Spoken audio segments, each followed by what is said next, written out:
តបងប្អូនទូសំណាក់ទាំងអស់គ្នាវត្តបន្ភឹកពួកអីខ្ញុំអត់បានចូលលេងច្រើនទេនឹងហើយខ្ញុំអត់បានចូលលេងបានច្រើនទេចូលលេងបានតិចទេហើយសូមជួយ like ជួយ share ជួយ comment ខ្ញុំនេះបងប្អូនមួយផង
នៅពីចែកចុងសន្និបាតយើងយកពុទ្ធបរិស័ទទាំងចាក់ទៅសូមតំណាងឲ្យព្រះគ្រូប្រជាធិការ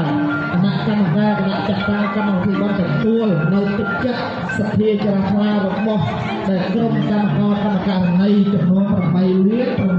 634គាត់ដងហើយទៅជាហើយខ្ញុំថ្លែងអំណរអគុណយ៉ាងជ្រាលជ្រៅអំពីទឹកចិត្តរបស់លោកនាងក៏ដូចជាបងចិត្តសទ្ធារបស់ក្រុមកម្មការនៃក្រុមហ៊ុនលោកសាន់សូមប្រកបដោយសេចក្តីសុខសេចក្តីចម្រើនថ្ងៃនេះនៅពិធីបណ្ឌយុខណ្ឌសេវាយើងចូលរួមព្រមដៃគ្នាសាមគ្គីគ្នា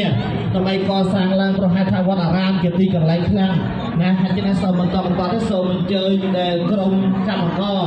មែនកម្មការនៃមានលោកមាក៏ដូចជាបងប្រុសបងស្រីយុវយុវតីដែលជាកម្មការនៃចំណាក់ស្នើបាទ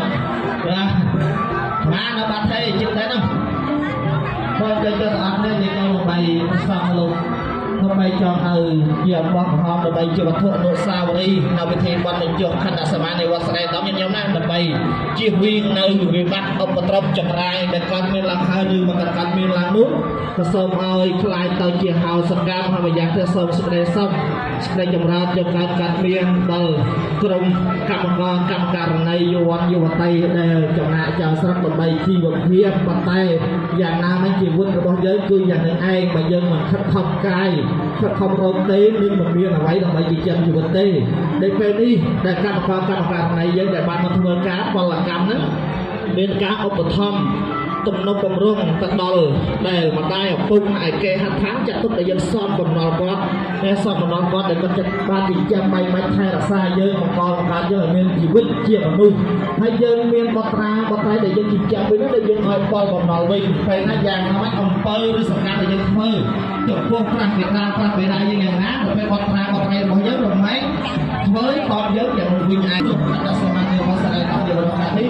សូមសេចក្តីសុខសេចក្តីចម្រើនជូនបានតាមពីសំណុំពីស្នាមទាំងអស់មានតែសេចក្តីសុខសេចក្តីចម្រើនព្រោះពេលវេលាកម្រក៏ហាក់ជាថាវាលំខាខ្ញុំខិតខំបំពេញក្នុងពេលត្រីនេះគួរសាធុក្នុងរការនេះមាន